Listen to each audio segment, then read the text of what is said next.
आज आपण बनवणार आहोत गव्हाचे पीठ आणि बेसन यापासून बनणाऱ्या वड्या। तर यासाठी लागणारे साहित्य आहे 1 वाटी बेसन, 1 वाटी गव्हाचे पीठ, त्यानंतर 1 वाटी पिठी साखर, इथे 1 चमचा मी वेलची पावडर घेतलेली आहे, 2 चमचे तूप आणि 2 ते 3 चमचे दूध पावडर आणि काजू घेतलेले आहेत गार्निशिंगसाठी। तर हे काजू मी असे बारीक करून घेतलेले आहेत, त्याचा आपण वापर करणार आहोत। तर सगळ्यात पहिल्यांदा मी हे 2 चमचे तूप घालून घेते।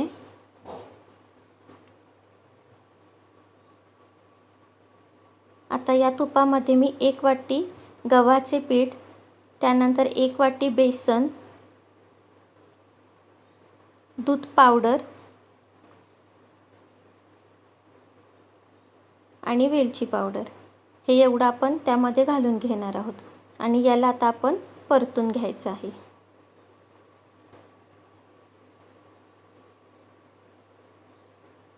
हे आपल्याला खरपूस भाजून घ्यायचे आहे। आता हे खरपूस भाजून झालं की यामध्ये आपण 1 वाटी पिठी साखर घालणार आहोत।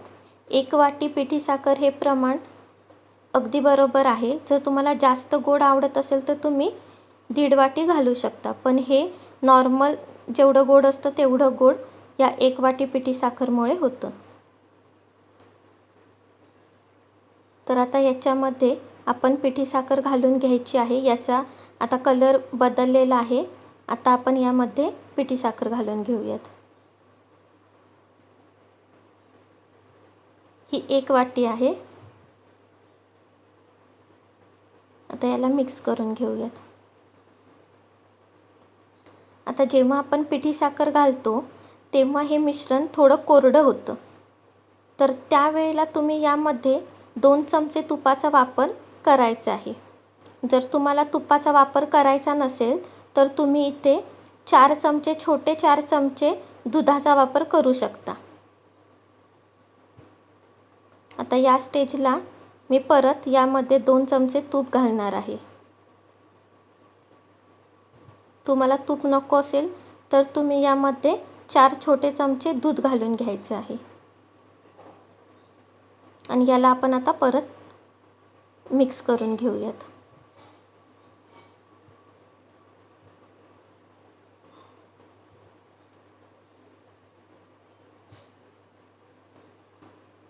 आता हे चांगलं मिक्स होत आहे।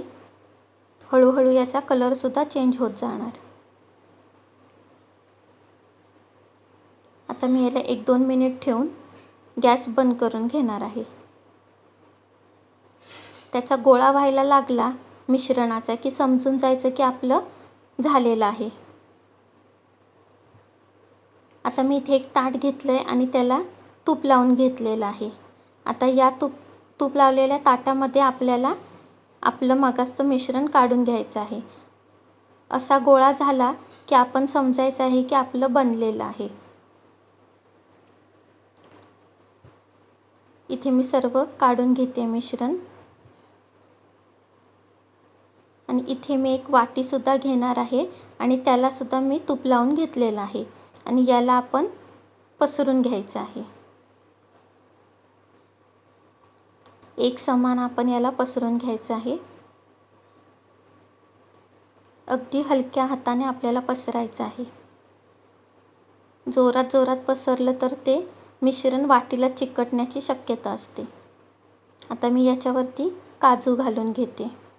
तुम्हाला अजून कोणते ड्रायफ्रूट्स हवे असतील तर तुम्ही ते सुद्धा घालू शकता। हे काजू आपल्याला थोडेसे हलक्या हाताने दाबून घ्यायचे आहेत म्हणजे ते सेट होतील। आता मी याला 10 मिनिटासाठी असंच ठेवून देणार आहे। आता 10 मिनिट झाल्यानंतर याला आपण चाकूच्या साहाय्याने कट करून घेऊयात।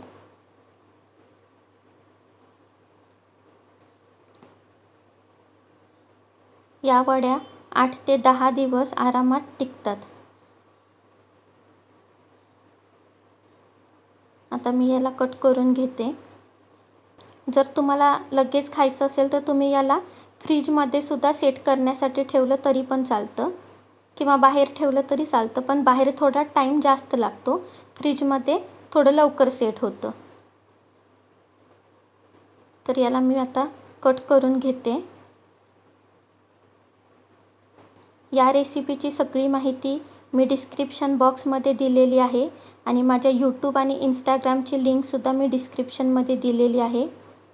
यूट्यूबच्या माझ्या चॅनलला तुम्ही लाईक करा, शेअर करा, कमेंट करा, सबस्क्राईब करा आणि इंस्टाग्रामला पण मला फॉलो करा. तर आता मी या वड्या एका ताटामध्ये काढून घेतलेल्या आहेत.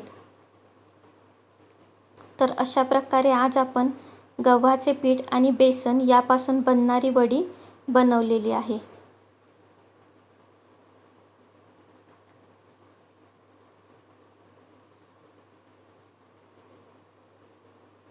Thank you.